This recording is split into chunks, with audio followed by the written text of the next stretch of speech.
I am in Munich, Germany at the Alte Pinakothek, a historic museum displaying old masters' works, but currently, it is the temporary home for the collection of its sister museum across the square, the Neue Pinakothek. That gallery is currently closed for extensive renovations, so some highlights are being displayed inside the Alte Pinakothek for the time being. Now, the Alte Pinakothek was established in 1826, so its collection stops around the 18th century. Then the original Neue Pinakothek to house modern art was built at this location in 1853. It was considered to be the first ever purpose-built contemporary art museum in the world. Sadly, the original structure was completely destroyed during American air raids in 1944, and this modernist Neue Pinakothek building was opened in 1981. The renovation must be serious as they do not plan to reopen the Neue Pinakothek until 2029. That's still over half a decade away. So I am glad they are displaying some of the artwork at the Alte Pinakothek for now, at least until the end of 2024. There are many late 19th century German realist paintings. That was a largely Berlin-based movement, inspired by the French Barbizon school and Impressionists. This is Max Liebermann's Woman with Her Goat in the Dunes from 1890. Another important realist from this era was Lovis Corinth, who succeeded Liebermann as president of the revolutionary Berlin Secession. Here is a fantastic work of Liebermann's, a beer garden in Munich from 1884, definitely done in the impressionistic style. This is the important French realist Gustave Courbet's Still Life with Apples from 1871. In 1869, Courbet spent 6 weeks here in Munich as his works were shown at the International Art Exhibition in the Crystal Palace of Munich. Kaiser Ludwig II made him a Knight of the Order of St. Michael during that time. Courbet made a big impression on students at the Munich Art Academy, especially Wilhelm Liebel and his circle. Courbet came back a few years later to visit them at the Munich Art Academy. This is the rocky forest landscape by an artist from that circle, the Austrian painter Karl Scholl. The variations of realism and impressionism in Germany, and specifically here in Munich, did influence the Hoosier artist T.C. Steele. The Neue Pinakothek does not own any of his works, but I have to mention that the Indiana-based painter did travel from America to study at the Academy of Fine Arts in Munich during the early 1880s. T.C. Steele's art from that period reflected the avant-garde realist style popular at the Academy during that time, taking influence from local artists like Liebel and Lenbach. Steele described it as being, quote, more color-intense contrast and less atmosphere or tone. His works from the Munich period definitely use more drab colors, but his landscapes became much more vibrant after returning to Indiana. T.C. Steele did spend a lot of time right here at the Alte Pinakothek, studying and copying the old masters' works. Here is an 1884 work of Vincent Van Gogh, one of the many pictures he created of Dutch peasants working in their homes. The loom takes up most of the scene in the tiny room. Here is a woman ironing done by Edgar Degas in 1869. Here is a work of Honoré Daumier, known for his mid-19th century satirical artwork, but he also made many realist scenes. This is the play from 1860. That is Honoré Daumier's Don Quixote from 1868. That's pretty awesome. And this bronze is called Ratapoil, French for rat skin. It depicts one of Louis Napoleon's agents provocateurs. They were men hired to rile up crowds and bribe people in support of his regime. There are some more scenes by Courbet. This is a still life with apples from 1871. And this is the landscape near Mazières painted in 1865. Throughout the mid-1860s, he traveled across the Franche-Comté and Normandy, creating these influential landscapes. Here is a farmer inserting a graft on a tree by one of the most prominent Barbizon realists, Jean-François Millet from 1855. He was a profound inspiration for Liebermann and Van Gogh. That is a model of a Pietà for a mausoleum by Adolf von Hildebrand, one of the most important German sculptors at that time. And this is Hildebrand's Dionysus relief. This is a great self-portrait by Paul Cezanne done in the late 1870s. Cezanne would of course go on to be one of the most influential, if not the most influential, modern artist. The Cezanne self-portrait is next to a small version of Jules Deleuze's iconic Peasant. And this is Auguste Rodin's model of Eve for the Gates of Hell, which as a whole is one of the most impressive sculptures ever. I also really like Rodin's Man with a Broken Nose. Before the impressionistic advancements of Rodin, there was Jean-Baptiste Carpeaux. He sculpted this shivering young woman in 1871. There are small sculptures by Camille Claudel and Carpeaux. This is the Railway Cutting by Paul Cézanne from 1870, a somewhat disfigured landscape featuring that iconic Mont Sainte-Victoire. There's a still life with chest and drawers by Cézanne, executed in the 1880s. Here is Edouard Manet's 1868 Le Déjeuner, a more mannered and non-controversial successor to his Le Déjeuner sur l'herbe. That is a seemingly impressionistic work of Manet featuring his friend Monet painting in his studio boat in 1874. Manet did not consider himself an impressionist. Regardless, he was no doubt a huge influence. Here is a work of Johann Heinrich Füssli, a fascinating romantic painter. This is a scene of Satan and death being separated by sin that he painted around the turn of the 19th century. Here is The Happy Warrior by the symbolist George Frederick Watts from 1884.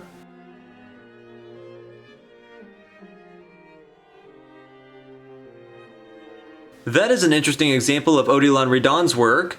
It's a rose window in a cathedral along with a pieta. That is James Sidney Enzer's still life in a studio from 1889, which has lots of creepy face masks in the background. Apologies for the glare, there are some big windows in these galleries, but this is a work by one of my favorite symbolists, Ferdinand Knopf, titled I Lock My Door Upon Myself. Here is a true icon of art history, Vincent Van Gogh's Sunflowers. Van Gogh made several different versions of the sunflowers in 1888. This was technically his third attempt at these sunflowers in a vase. After this more complex composition with 15 individual flowers, he did 3 more versions called repetitions, and they included a dozen individual flowers. According to a letter he sent to his brother Theo, this version along with the London one were intended to be part of a triptych called the Berceuse triptych, with a portrait of Madame Roland in the center flanked by the sunflowers. Next to the sunflowers, there's a bust by Georges Mine, a Belgian symbolist sculptor. Here is another work of Van Gogh, The View of Arles, flowering orchards painted in the spring of 1889. It depicts the view across a canal in Arles towards the tower of the Church of Saint Trophime, and a Joie barrack on the right.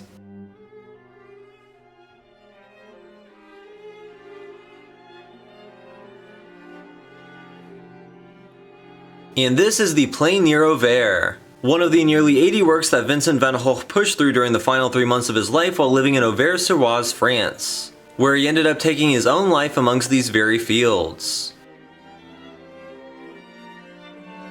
It is great to see an expressive masterpiece by Egon Schiele here. This is Agony from 1912. Schiele made this just after his release from prison. He was thrown in jail for 24 days over his rather erotic drawings. At the trial, the judge literally burned one of his drawings in front of him. He did believe that, like the saints, an artist must suffer for their beliefs. Interestingly, it is displayed next to a Van Gogh. Here is Rodin's bust of Helen von Nostis, a German writer. This is Ferdinand Hodler's wonderful landscape on Lake Geneva from 1906. Here is a masterpiece of Giovanni Segantini, titled Plowing from 1890. It is one of his classic Alp scenes. That is Aristide Maillot's Flora. She stands near a famous scene by Paul Gauguin from 1896, which he painted during his second trip to Tahiti. This is called the Nativity. With this, he created a variation of a traditional Christian scene with the native Tahitians in their own environments. It's an interesting cultural fusion. This is an earlier work of Gauguin's, The Landscape on Martinique. He spent 6 months on the Caribbean island in 1887, and before that he stayed in the mainland French region of Brittany at Pont-Aven, documenting the local culture in his unique cloisonness style. Here are 4 Breton women from 1886. This is a bronze version of Auguste Rodin's Crouching Woman from 1880. And this is a fantastic portrait by Gustav Klimt, the portrait of Margaret Stoneborough Wittgenstein from 1905. This woman's father was one of the wealthiest men in Vienna at the time, so he hired Klimt to create this long vertical portrait with all sorts of unique abstract geometric shapes and designs in the background to commemorate his daughter's wedding. The subject herself did not like Klimt's portrayal and got rid of it, and later on she fled Vienna because she was Jewish. There is some good English art. For example, that is Thomas Gainsborough's portrait of Uvedale Tompkins Price, who was a member of Parliament. And here's an idyllic Gainsborough landscape from 1784.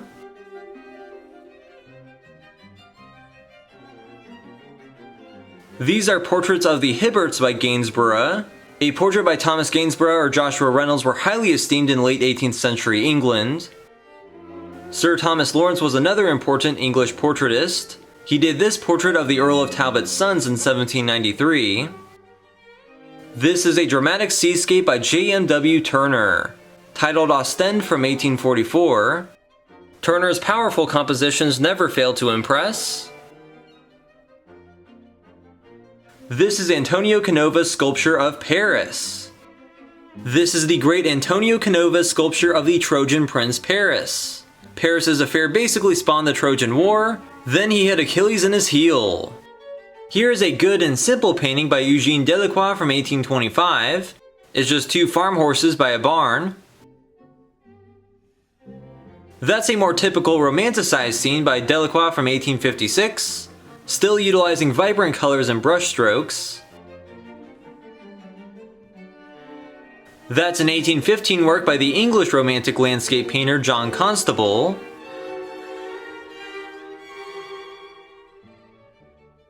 The Scottish artist David Wilkie's Reading the Will has many listeners shocked by what's in the will. You have to wonder what's getting that kind of reaction. And that is A Mother and Child by Louis Leopold Boilly. There are several selections of Francisco de Goya paintings on display. This is the plucked turkey from around 1808 to 1812. He would definitely cover some unusual subjects. The country outing is a bit earlier. Goya worked on this between the 1770s and 80s. And here is a more restrained Goya portrait of Don Jose Quiralto, depicted as a Spanish army doctor. There is a fantastic collection of German Romantic paintings. This one is really cool. It's an 1830s scene by Karl Blechen of the building of the Devil's Bridge.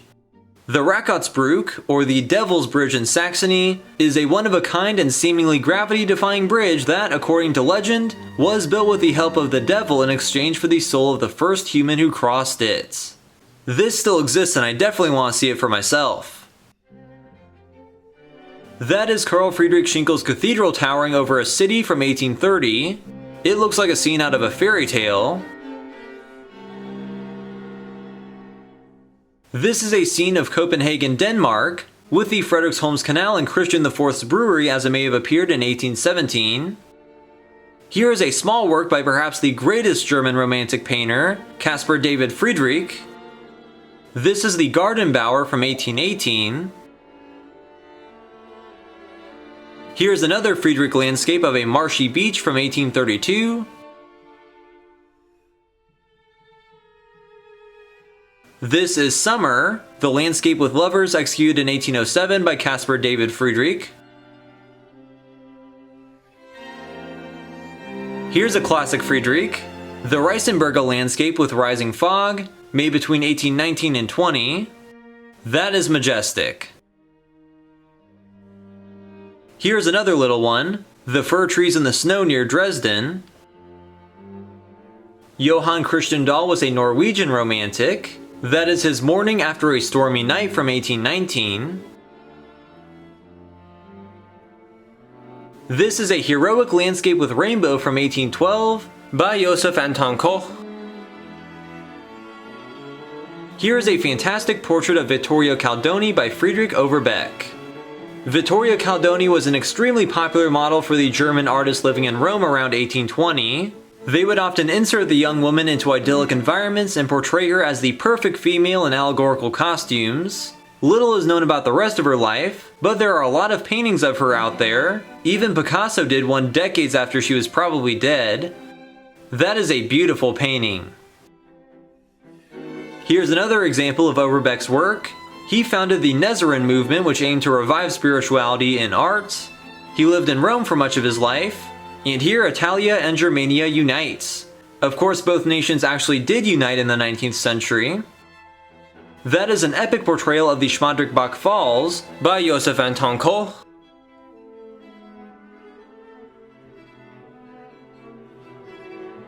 And to end off, here is Ludwig Richter's Mount Waltzmann. So the German Romantic paintings are fantastic. I would definitely like to see more.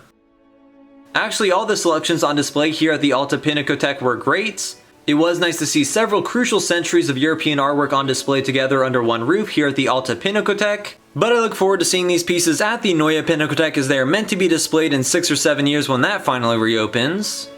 If you enjoyed this video, then please check out my other content featuring art exhibitions, museums, and many other types of attractions in Germany, as well as across Europe and the United States. I do have a full video tour of the main galleries of the Alte Pinakothek, one of the best collections of old masters' works anywhere, so if you want to see that, it is linked in the video description. Also here in Munich, I visited the Lenbach House, with a great collection of Der Blaureiter artwork. Additionally, please like this video, share it, and subscribe to my channel for more. Thanks for watching!